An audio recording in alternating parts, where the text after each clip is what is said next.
परम शांति। बेहद की परम परम परम महाशांति। महाशांति महाशांति महाशांति। आज हम आज की पुरुषार्थ की कुछ गहन मंथन करेंगे। ये हमारे पुरुषार्थ को तीव्रता करने में, एक्चुअली पुरुषार्थ की तीव्रता से ज़्यादा इम्पोर्टेंट है कि एक्यूरेसी। जब तक हम ज्ञान को एक्यूरेटली नहीं समझेंगे, हमारे पुरुषार्थ तीव्र नहीं हो सकता है, और पुरुषार्थ हम करेंगे भी तो गलत दिशा में जा सकता है। आज की पुरुषार्थ में जो दिया जाता है उसको बहुत गहन चिंतन मंथन करना है, क्योंकि वो जो बात बताया जाता है वो सबके लिए नहीं है, वो कुछ ही आत्माओं के लिए है, वो भी बहुत कम आत्माओं के लिए है। इसलिए बेहद की पुरुषार्थ में जो आगे बढ़ना चाहता है, आज की पुरुषार्थ को गहराई से समझना है। तो ये पुरुषार्थ है क्या, और माया है क्या, और हम पुरुषार्थ से माया से कैसे बचे, वो सबको बुद्धि से समझना पड़ेगा। बाहर से तो सभी एक जैसा ही लगेंगे, शरीर से, कार्य से सभी एक जैसा है, ज्ञानी जैसा भी है, अज्ञानी भी ऐसा ही है, सब बाहर से ऐसे ही लगेंगे, लेकिन बुद्धि दोनों में अलग अलग होगा। बस आप अपना 100% दे, पुरुषार्थ करते रहो। और पुरुषार्थ भी क्या है, मैं जो हूँ जैसा हूँ, अर्थात स्वयं को जान और मान, बाप को भी ठीक रीति पहचान, उनके संग जाकर बैठ जाना है, क्योंकि संग का ही रंग लगता है। यहाँ ये कहा गया है अपना 100% देना है। क्या देना है? मन बुद्धि को संकल्प के ऊपर अटेंशन देना है। पुरुषार्थ है क्या, इसका पूरा एक्सप्लेनेशन है। पहले स्वयं मैं को जानना है। ये मैं है आत्मज्ञान। इसको जानने के लिए वेदों शास्त्रों के अध्ययन करना ही पड़ेगा, और बापूजी के वीडियो से आत्मा के ऊपर कंप्लीट क्लैरिटी होना पड़ेगा, और सब गहराई से मनन करना पड़ेगा। फिर बाप को ठीक रीति पहचान, अर्थात ब्रह्म ज्ञान होना जरूरी है। यानी आत्मज्ञान और ब्रह्म ज्ञान दोनों होना जरूरी है, और आत्मज्ञान और ब्रह्म ज्ञान के बिना कोई भी पुरुषार्थ नहीं हो सकता। इसलिए बिना वेद शास्त्र के अध्ययन उचित पुरुषार्थ कोई नहीं कर सकता। यहाँ कोई लाइट देखने की बात नहीं कर रहा है, लेकिन सभी लाइट में फंसे पड़े हैं। जब तक दृश्य है, स्वयं नहीं है, इसका ज्ञान होना बहुत जरूरी है। सबको जरूरी है, सभी पुरुषार्थी को जरूरी है। केवल ऊपर ऊपर से बोलने से कुछ नहीं होने वाला है। इसलिए हम जो वेद शास्त्र की चर्चा कर रहे हैं, अनंत भाई जी ने जो भी वेद शास्त्र की चर्चा किए हैं, उसके साथ बापूजी के ज्ञान को कंपेयर करना है। बापूजी की भी आत्मा के ऊपर बहुत ज्ञान है। आत्मा, मन, बुद्धि, शास्त्र में भी आत्मा, मन, बुद्धि, परमात्मा सभी की चर्चा है। ये सबको गहराई से बुद्धि से मनन करना है। यहाँ हम लाइट में फंसना नहीं है। लाइट में फंसे हुए हैं, बहुत लोग फंसे हुए हैं, देश विदेश हर जगह पे फंसे पड़े हैं। तो इसलिए बहुत ही कम आत्मा है कि ये ज्ञान को समझ पाएंगे। फिर आता है, जितना जितना आप स्वयं को बाप के संग अनुभव करेंगे, उतना ही बाप समान बनना आसान हो जाएगा। अर्थात यहाँ कहा गया है आप स्वयं को बाप के संग अनुभव करना है, अर्थात बुद्धि से अनुभव करना है, उतना संग का रंग लगेगा। बाप समान तभी बन पाएंगे। यहाँ एक ही काम है, बुद्धि से बाप को अनुभव करना है। बाप की स्वरूप क्या है वो समझना पड़ेगा। वो बेहद के बेहद की परम ब्रह्म है। जैसे एक ब्रह्मांड की परम ब्रह्म है, ऐसे ही वो बेहद के बेहद की ब्रह्मांड की परम ब्रह्म है। यदि कोई आत्मा एक ब्रह्मांड की परम ब्रह्म की कार्य प्रणाली को समझ गया है, वो बहुत आसानी से बेहद के बेहद की परम ब्रह्म को भी समझ जाएगा। इसलिए यहाँ ज्ञान से, बुद्धि से सब कुछ प्रैक्टिकली अनुभव करना है। कभी भी ये लाइट या सूक्ष्म जगत में किसी को फंसना नहीं है। जो फंस गया वो निकल नहीं पाएगा। ये भी अव्यक्त वाणी में है कि ये सब लाइट या सूक्ष्म जगत की दृश्य जो भी देख रहे हैं, वो सभी सूक्ष्म जगत की प्रभाव में हो रहा है, और अंत समय में उनको जब कुछ नहीं दिखेगा वो बहुत निराश होंगे। इसलिए चाहे कुछ दिखे या ना दिखे, ज्ञान के ऊपर निश्चय होना है, ज्ञान के ऊपर फोकस रखना है, ये बहुत जरूरी है। फिर कहा गया है, बस महसूस करो कि सुप्रीम लाइट, बस महसूस करो कि सुप्रीम पॉइंट ऑफ लाइट की पावरफुल लाइट आप पर पड़ रही है। बच्चे, इसी छत्र छाया के नीचे रहो, महसूस करो चारों तरफ लाइट ही लाइट है, लाइट ही लाइट है। तो यहाँ लाइट के शब्द तो यूज किया गया है, जैसे शास्त्रों में अग्नि की शब्द यूज किया जाता है ब्रह्म को समझाने के लिए। तो यहाँ ये बताया गया है कि महसूस करना है कि परम प्रकाश यानी एक बहुत ही पावरफुल शक्ति जिसको लाइट कहा गया है, मैं ब्रह्मस्वरूप आत्मा यानी मैं स्वयं के ऊपर पड़ रही है। ये दिखेगा नहीं, महसूस होगा। जैसे गर्मी ठंडी महसूस होता है, ऐसे ही ये जो परम प्रकाश केवल महसूस होगा। तो इसको भी महसूस करना है। चारों तरफ लाइट ही लाइट, यानी सब सृष्टि में परम प्रकाश से बना है। यानी सृष्टि में जो कुछ है वो सारे ब्रह्म का जो प्रकाश है, ब्रह्म की शक्ति है, वहीं से बना हुआ है। ये बुद्धि से देखने की, महसूस करने की अभ्यास करना पड़ेगा। इसलिए दृश्य नहीं, दृश्य के कारण को देखने की अभ्यास करना है। कोई भी आत्मा धरती के ऊपर सूक्ष्म जगत की आत्मा के प्रभाव के बिना कुछ भी नहीं देख सकता, या सूक्ष्म जगत की कोई भी इंफॉर्मेशन जान नहीं सकता, क्योंकि अभी धरती के ऊपर किसी भी आत्मा में कुछ भी पावर नहीं है। इसलिए ज्ञान से विमुख हुआ तो आत्मा बहुत जल्द सूक्ष्म जगत की प्रभाव में आ जाता है और ऐसे माया में फंसता है और सोचता है कि मैं भगवान बन गया हूँ, मैं गुरु बन गया हूँ। लेकिन अंतिम समय में उसकी असलियत पता चलता है और ऐसे आत्मा मुक्त भी हो जाते हैं। इसलिए बहुत सावधानी से पुरुषार्थ करना है। जो आत्माएं साकार मिलन किए हैं वो सभी बेहद की परमपिता को अति स्नेह से हर पल याद करना है, अर्थात ऐसा महसूस करना है जैसे कि हम सभी के अंदर बाप ब्रह्म स्वरूप में अंतर्यामी बन के मस्तिष्क के केंद्र में हैं और हमें हर पल सेवा की प्रेरणा दे रहे हैं। और हमारे चारों तरफ बाहर भी वो बेहद की ब्रह्म की शक्ति अनेक रूप बन के दिख रहे हैं। बाप हमें कभी अकेला नहीं रखते हैं, हम अकेले हो जाते हैं और दुनिया में साथी खोजते रहते हैं। फिर आता है, बाबा कहते हैं, बच्चे मैं जो हूँ जैसा हूँ मुझे उसी रूप में जान और मान, और आप भी अपने आप को जैसे भी हो ऐसे मान, मुझे याद करो। अर्थात बाप परमपिता परमात्मा एवर पवित्र है, शुद्ध है, वह कभी प्रकृति के प्रभाव में नहीं आता, अर्थात उसमें कभी भी किसी भी तरह की कोई मिलावट नहीं होती है। वो हमेशा अपने ओरिजिनल स्वरूप में ही रहता है। और इस समय बाप ने आपको स्मृति दिलाई है कि आप शुद्ध पवित्र आत्मा हो। तो ये जो समझने के लिए आपको वेद और शास्त्र को, ज्ञान को बहुत गहराई से समझना पड़ेगा, क्योंकि होमवर्क आपको करना पड़ेगा। दादाजी ने जो ज्ञान दिए वो तो बहुत ऊंची ज्ञान है, वो तो अलग ही पर्पस है उसका, लेकिन जो फाउंडेशन हमें खुद बनाना है। फाउंडेशन वेद शास्त्र है और अव्यक्त वाणी भी फाउंडेशन है, लेकिन जब ये दोनों को हम जोड़ेंगे नहीं तब हम आगे बढ़ नहीं पाएंगे, नहीं तो हम माया में फंस जाएंगे, जैसे बहुत आत्मा फंसे पड़े हैं। बेहद की बाप है वो केवल बेहद की पूर्ण प्रकाशमय ब्रह्म ही है। उसका ओरिजिनल स्वरूप है बेहद की सच्चित आनंद स्वरूप। वो परम प्रकाशमय है, वो आनंद स्वरूप है। बेहद की बाप की साकारी आकारी स्वरूप है, लेकिन उसका जो मुख्य और ओरिजिनल स्वरूप है ब्रह्म स्वरूप, जिसमें वो हर पल रहते हैं, क्योंकि ये उनका मुख्य गुण है, मुख्य स्वभाव है। वो साकार में भी ब्रह्म स्वरूप की स्मृति में रहते हैं, आकारी में भी रहते हैं, और ब्रह्म स्वरूप में तो वो खुद प्रतिष्ठित हैं, नित्य प्रतिष्ठित हैं। इसलिए बाप के साकार में, साकार रूप में भी ब्रह्म को देखना है। बेहद की बाप की साकार स्वरूप भी ब्रह्म की एक रूप है, आकारी भी ब्रह्म की एक रूप है, यानी निराकारी स्वरूप प्रमुख है। साकार तो केवल कुछ पल के लिए ही है, लेकिन अनंत समय से निराकार स्वरूप में ही बेहद की बाप प्रतिष्ठित हैं। इसलिए ब्रह्म स्वरूप यानी बेहद की ब्रह्म स्वरूप उनका स्वाभाविक स्वरूप है। ऐसे ही हम बच्चे अपने आप को भी देखना है। हम सभी ब्रह्म स्वरूप, ब्रह्म समान स्वरूप हैं, लेकिन एक मनुष्य के अवतार लिए हैं, इसलिए हमारा ओरिजिनल स्वरूप ब्रह्म ही है।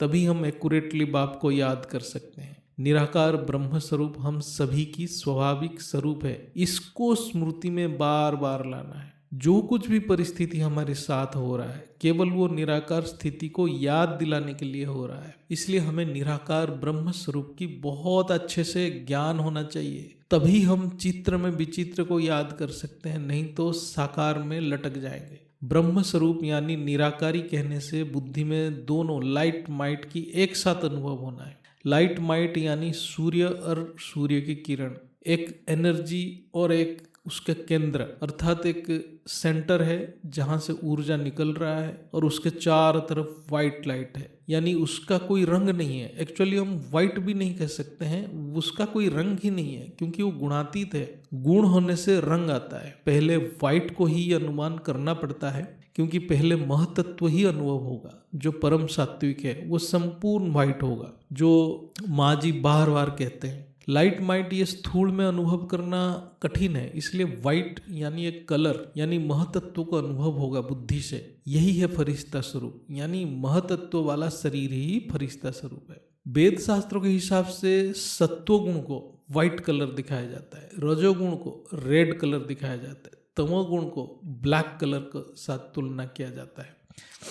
यानी आत्मा के गुण के हिसाब से उसका ऑरा बनता है। यदि प्योर व्हाइट नहीं है तो उसमें थोड़ा ब्लैक और रेड कलर मिल जाते हैं, तो आत्मा में रजो और तमो का मिलावट हो जाता है। ऐसे आत्मा फिर कल्याणकारी संकल्प नहीं कर सकता है, वो स्वार्थी बन जाता है, व्यर्थ संकल्प में फंस जाता है। ब्रह्म स्वरूप तो गुणातीत निसंकल्प है, उसमें कोई रंग ही नहीं है, लेकिन फरिश्ता स्वरूप में केवल प्योर व्हाइट कलर है, वो महतत्व है, वो परम शुद्ध है, उसमें कोई मिलावट नहीं है। यानी लाल और काला की अणु मात्र भी मिक्स नहीं होता है। यही फरिश्ता स्वरूप है जिसको हम महतत्व कहते हैं। इसी को इमर्ज करना होगा, ज्ञान से, योग से, सेवा से इमर्ज करते रहना है। ऐसे आत्मा में कभी भी विनाश की संकल्प उत्पन्न नहीं होगा। फरिश्ता स्वरूप में निराकारी और साकारी की संगम होता रहता है, वो दोनों को महसूस करता है। जब हम प्रकृति कहते हैं यानी कार्य जगत या व्यक्त जगत की प्रकृति को कहते हैं, क्योंकि मूल अनादि प्रकृति जो माइट है वो भी प्रकाशमय है, वो भी ब्रह्म की नित्य साथी परम प्रकाश ही है। कार्य जगत की प्रकृति में तीनों गुण के मिश्रण रहते हैं। यहाँ सत्व को तमो और रजो से अलग नहीं किया जा सकता है, इसलिए कार्य जगत की हर एक वस्तु में मिलावट है। ये प्योर नहीं है, ये कार्य जगत मिलावट की सृष्टि है।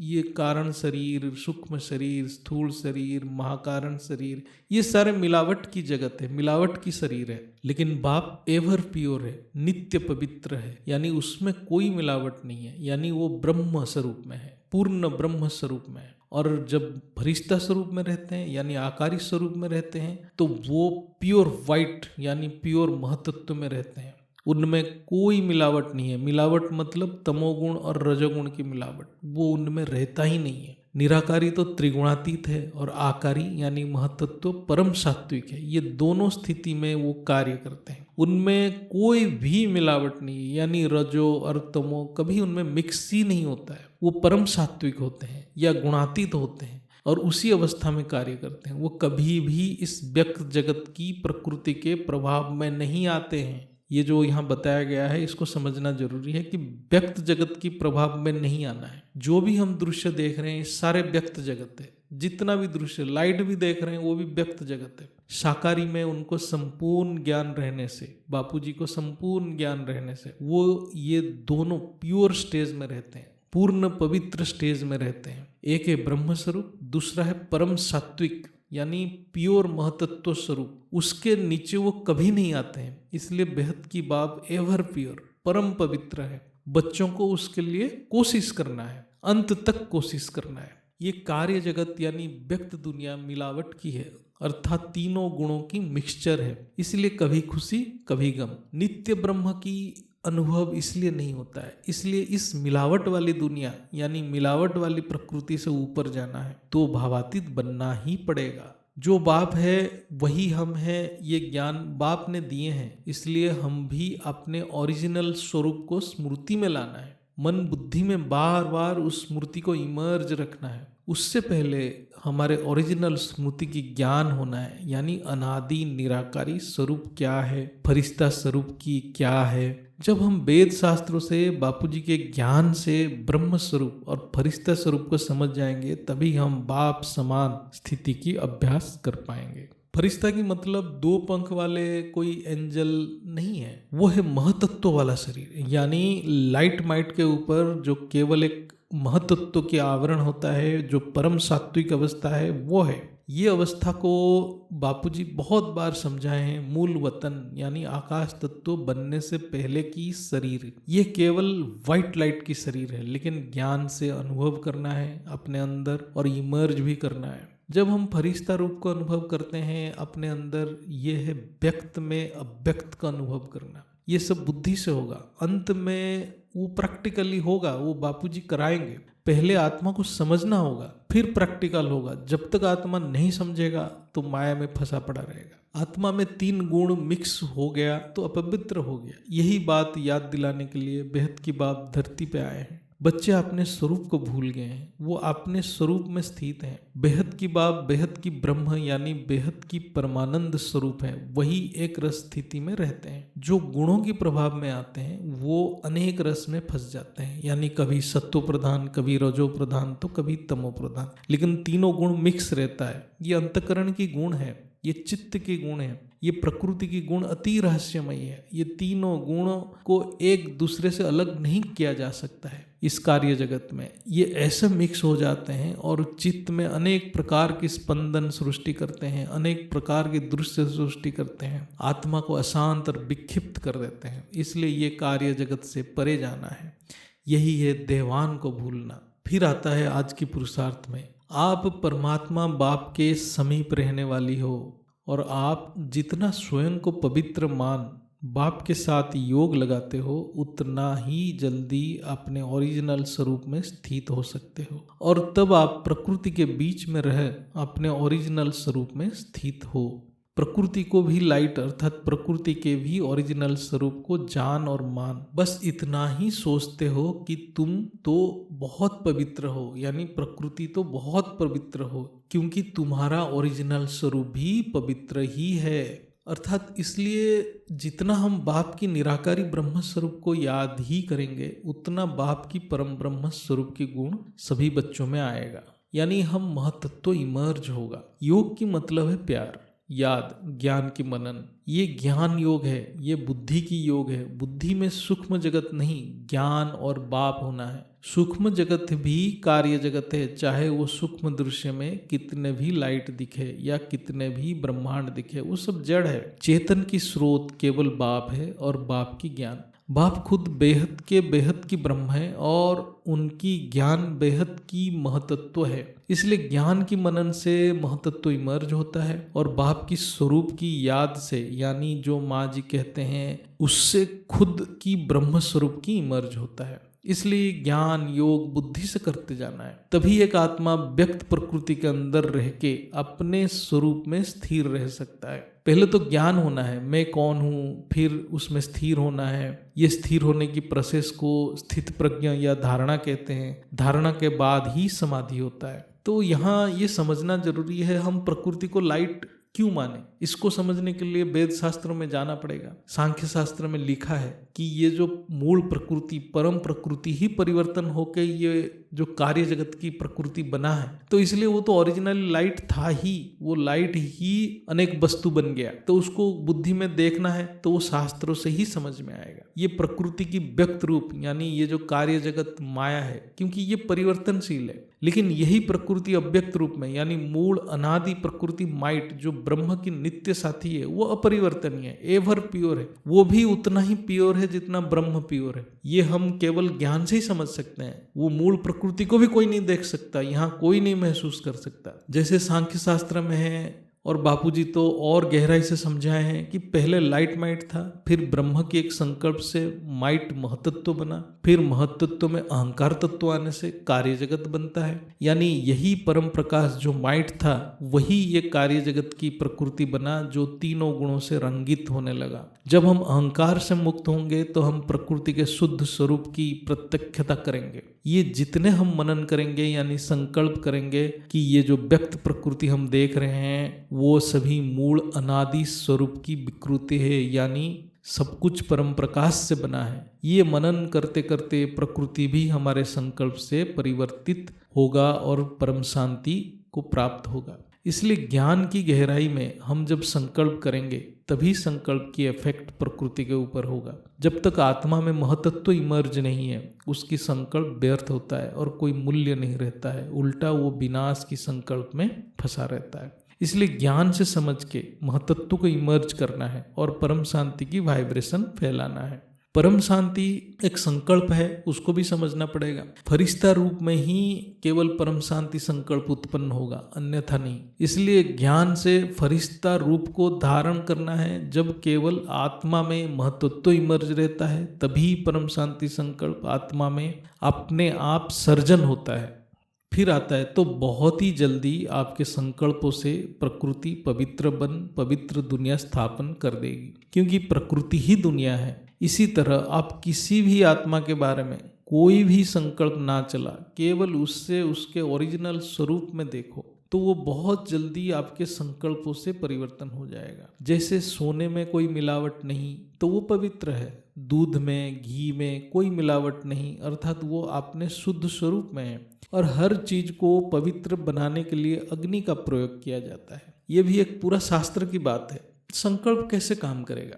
कार्य जगत नहीं, अनादि सृष्टि को बोध में रख के यानी बुद्धि में रख के संकल्प करना है। यही है दृष्टि, यानी दृष्टि से सृष्टि परिवर्तन तभी होगा जब हमारे अंदर आत्मा में महत्त्व इमर्ज होगा और सृष्टि में भी वही अपने आप इमर्ज होगा। जो हमारे अंदर इमर्ज होगा वो हमारे वायुमंडल में भी इमर्ज होगा, दोनों एक साथ चलेगा। इसलिए शरीर नहीं, ब्रह्म स्वरूप आत्मा को बुद्धि से देखना है, व्यक्त प्रकृति नहीं, माइट को देखना है। ये बहुत पुरुषार्थ है, ये इतना आसान नहीं है, इसके लिए पुरुषार्थ करना पड़ता है। जैसे हर चीज को प्योर करने के लिए अग्नि से जलाना पड़ता है, फिर उसमें से गंदगी निकलता है और जो ओरिजिनल है वो अलग हो जाता है। इसलिए यहाँ ज्ञान तप यानी ज्ञान के मनन और बाप की स्मृति से चित्त को यानी कारण शरीर को महतत्व में परिवर्तन करना पड़ेगा, तभी मिलावट खत्म होगा। यानी हमें जो अग्नि है, ये जो तपस्या है, सहन शक्ति है, ये सहन करके बाप की याद में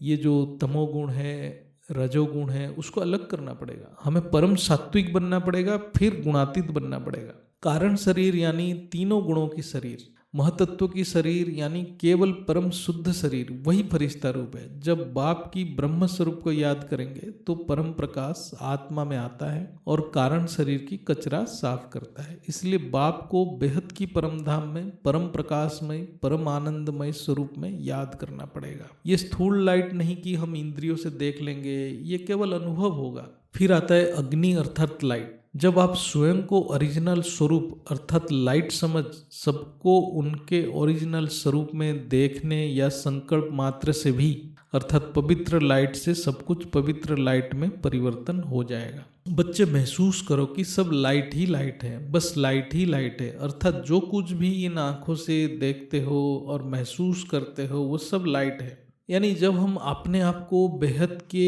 की ब्रह्म स्वरूप में देखेंगे, जिसको हम पवित्र लाइट कहते हैं, तब हमारे संकल्प में ब्रह्म की शक्ति प्रवाह होगा, वो बाप की शक्ति। असल में हम सिर्फ बाप की याद में ही संकल्प करेंगे। शक्ति तो ब्रह्म स्वरूप बाप की ही है, हम केवल निमित्त ही हैं संकल्प के लिए, क्योंकि हमारे संकल्प में कोई शक्ति नहीं है, वो शक्ति बाप की है। जब हम बुद्धि से ब्रह्म को अनुभव करेंगे तभी हमारे अंदर अपने आप परम शांति की संकल्प सर्जन होगा। यानी परम शांति की स्थिति को प्राप्त करने के लिए हमें अभ्यास करना है, उसमें शक्ति बाप भरेंगे। अपने आप संकल्प उत्पन्न होना और कोई मंत्र बोलना, ये दोनों में बहुत पार्थक्य है। जैसे एक बार हम चर्चा किए थे, जैसे माँ को अपने बच्चे को देख के अपने आप स्नेह की संकल्प या भाव उत्पन्न होता है, उसके लिए उसको कोई कोशिश नहीं करना पड़ता है। यदि हम बोले कि कोई माँ के सामने दूसरे बच्चे को रखें तो उसमें वो संकल्प अपने आप उत्पन्न नहीं होगा। एक माँ अपने बच्चा के लिए ही चिंता करता है, वही संकल्प की रूप लेता है, ये स्वाभाविक है। ऐसे ही जब हम बुद्धि से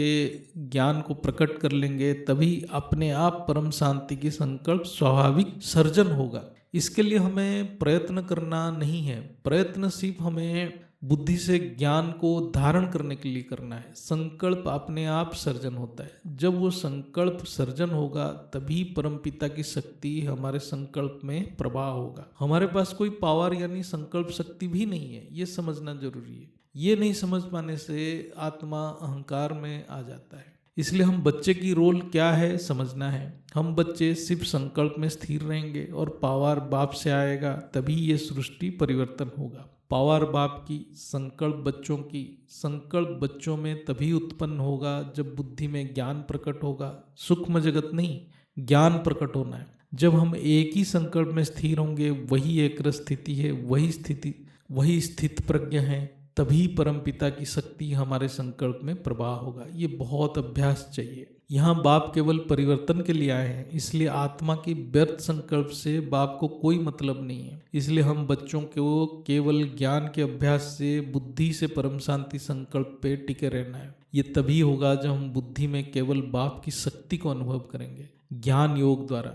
हमें परम शांति बोलना भी नहीं है, ये संकल्प अपने आप उत्पन्न होगा। लेकिन पहले पहले हमें बोल के भी अभ्यास करना पड़ेगा। बाप को केवल बच्चों की संकल्प की सहारा चाहिए और पावर बाप की ही है जिससे कार्य होगा। यही है परिवर्तन की प्रक्रिया। फिर आज की पुरुषार्थ कहता है हर पल आपके अंदर ये संकल्प होना चाहिए कि मैं इन सब की मालिक अपने पिता पॉइंट ऑफ लाइट के संग इन सब के कल्याण अर्थ यहाँ अवतरित हुई हूँ। बस अब इन सब का अर्थात इस विश्व का कल्याण हुआ कि हुआ। न्यारा अर्थात प्रभाव मुक्त, न्यारी आत्मा ही सबकी न्यारी बनती है, न्यारी आत्मा ही सभी का कल्याण कर सकती है। ये सब बुद्धि से देखना है। एक्चुअल सीन तो लास्ट में होगा, लेकिन बुद्धि से ये सब धारण कर लेना है। जब बच्चों को पता चल जाएगा क्या करना है, तब बच्चे भी उसी में लग जाएंगे। बाप का बच्चों से क्या एक्सपेक्टेशन है ये जानना भी जरूरी है। ज्ञान की गहराई से, मनन से सारे हलचल खत्म हो जाता है और अंतकरण अचल हो जाता है। तभी आत्मा अंतर्यामी से एक रूपता को प्राप्त होता है। हलचल यानी जब खेती में हल चलता है तो मिट्टी बिखर जाता है, ऐसे ही जब हमारे चित्त में हल चलता है तो अंतकरण विक्षिप्त हो जाता है, तो हम विचलित हो जाते हैं। इसलिए उसी समय ज्ञान की बीज भी रोपण होता है। इसलिए हलचल से नहीं डरना है, हलचल में अचल रह के ज्ञान की बीज को वृक्ष बनने देना है। तभी हम सभी विश्व की सेवा कर सकते हैं। जब हमारे साथ हर पल बेहद की परमपिता और परम माता हैं तो हमें विजयी बनने से कोई नहीं रोक सकता है। बिना हल चला के बीज रोपण नहीं होता है, इसलिए हलचल की कष्ट को सहना पड़ेगा। वही तपस्या है। हमें सभी को संकल्पों से तपस्या करना है, शरीर से नहीं। भक्ति मार्ग में शरीर से तपस्या करते हैं, ज्ञानी संकल्पों से तपस्या करता है। बुद्धि में सहन शक्ति बढ़ जाता है, तभी तपस्या तीव्र होता है। हलचल अंतकरण में होता है और अंतर्यामी अंतकरण की हर एक अवस्था की साक्षी है। हमें हलचल के समय अंतकरण को अंतर्यामी में समर्पण कर देना है, तभी अंतकरण शांत हो जाता है। अर्थात हमें साखी बन के अपने अंतकरण को वर्तमान में रह के खुद ऑब्जर्व करना है। कुछ समय के बाद अंतकरण शांत हो जाएगा। यही है 100% समर्पण। तपस्या की अर्थ क्या है? जब हम द्वैत को सहन करके अद्वैत में टिके रहते हैं, वही है तपस्या। द्वैत यानी अंतकरण की विक्षिप्त स्पंदन को सहन करना, जो कि संसार है। इसको पुरुषार्थी को सहना पड़ता है, तभी वो अद्वैत अंतर्यामी को महसूस कर सकता है। यही तपस्या है। इसलिए तपस्या संकल्प से होना है, शरीर से नहीं। तो आज की चर्चा यहीं ख़त्म करते हैं। इसमें हम जो भी चर्चा किए हैं सारे पुरुषार्थ के लिए हम सभी को मदद करेगा। मैं भी इसी में पुरुषार्थ करता रहता हूँ। ये मनन करते करते मैं भी पुरुषार्थ करता हूँ, क्योंकि मैं भी अंतकरण को संपूर्ण रूप से विलीन नहीं किया हूँ। इसलिए मैं भी अपने पुरुषार्थ को बढ़ाते रहता हूँ। तो हम सभी एक साथ इसी को करते रहेंगे, क्योंकि ये ज्ञान अनमोल है। यह हर एक आत्मा जो भी बापूजी के पास आए हैं सभी महान हैं। उन सभी को नमन बंदन, क्योंकि ये ज्ञान किसी को नहीं मिल सकता है। मेरा जो अनुभूति है, मैं जितने भी ज्ञान सुना हूँ, ऐसे ज्ञान कोई नहीं दे सकता जो दादाजी ने यहाँ पर दिए हैं, माँ जी ने जो विधि बता रहे हैं। ये हम समझ नहीं पाएंगे कि हम कितना अनमोल है। ये धरती पे 800 करोड़ जो आत्माएं हैं, उनमें से हम कुछ ही आत्मा है जो ये आत्मज्ञान ब्रह्म ज्ञान को भी समझ रहे हैं। वो आत्मा बहुत भाग्यवान है जो बीके में गया है या जो वेद शास्त्र का अध्ययन किया है, लेकिन उनका भाग्य अधूरा है। लेकिन यहाँ जो आ गया, बेहद की बाप के पास जो आ गया, वो अत्यंत भाग्यवान है, अत्यंत भाग्यवान है, और वो सभी महान है। तो इतना ही चर्चा करके आज की चर्चा को यहाँ समाप्त करते हैं। परम शांति। बेहद की दादाजी माँ जी को नमन बंदन चरण स्पर्श। बेहद की परम परम परम महाशांति है, महाशांति है, महाशांति है।